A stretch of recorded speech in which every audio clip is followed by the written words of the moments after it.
ساعت به وقتی پراگ رسیده است. بینندگان عزیز و در چند دقیقه دیگر من برای شما سرخط خبرهای روز رو میگویم و فراموش نکنید که بعد از 3 ساعت دیگر برنامه خبری داریم که این موضوع ها را در بر میگیرد و جمله بر علاوه مطالبی که تا آن وقت به دست ما خواهد رسید.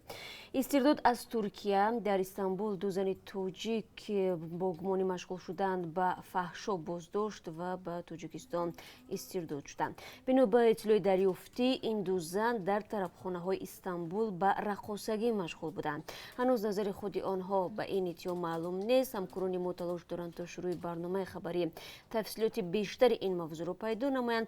ضمناً ترکیه یکی از کشورهایی است که صدها مهاجر توجیک در آنجا کار میکنند. این شب روز در هر شهر و مرکزهای ناحیه و جماعت و حتی دههای تاجیکستان اعلان آویزه های شرکت های خصوصی مهاجران کاری را به سفر روسیه با اتوبوس و میکر اتوبوس دعوت میکنند. در همین حال وزارت کارهای داخلی از بازداشت رهبرت یک شرکت خبر داد که مسافران را طریق اتوبوس از تاجیکستان به روسیه میبرد. مسافران جلب دیده میگویند این رهبرت امیدی آخری آنها را که میخواستند خود را به روسیه رسانند برباد داد. بازداشت شده به قلابی متهم می شود و از مسافران که اکثرا مهاجران مهنتی بودند هزارها سومانی گرفته و آنها را فریب داده است. تفصیلات را در برنامه پیشنهاد شما خواهیم کرد. دادگاه نهایی فردوسی شهر دوشنبه به بررسی پرونده سابق دادرسی توجیک آغاز نموده است که به صادر نمودن حرکت بد اخلاقانه نسبت یک نابالغ غیبدار می شود. به اطلاع منبع مرافع دادگاهی پرونده سابق دادرس هفته گذشته آغاز گردید.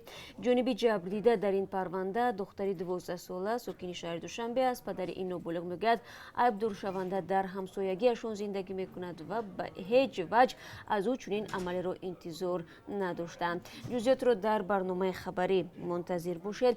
و پرزیدنت آمریکا دونالد ترامپ میگوید هنگام سخنرانیش در مجمع کل سازمان ملل متحد مسئله کلیدی بحث با ایران خواهد بود. دونالد ترامپ امروز از منبر سازمان ملل متحد سخنرانی خواهد کرد و هدف دارد برای فشار بزرگترین به تهران دستگیری بیشتر کسب نماید. شب گذشته او در این باره به خبرنگاران اطلاع داد. ترامپ در جلسه صبحگاهی سخنرانی خواهد کرد.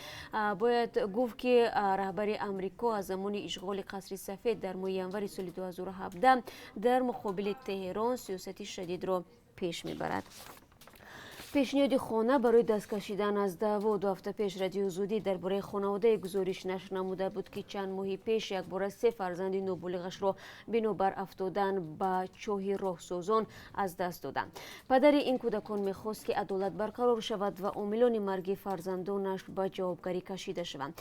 طور معلوم گشت بعد پخش گزارش مقامات در ناحیه تیمور ملک به خانواده بوری خان و پیشنهاد خانه کرده است و از دعوای مرگ فرزندانش دست بکشند. چون و چرا بعد از 3 ساعت دیگر تقدیم شما بینندگان عزیز میشوند و این تنها چندی از نامگوی موضوع ها بود. موضوع دیگر نیز در دست ما هست.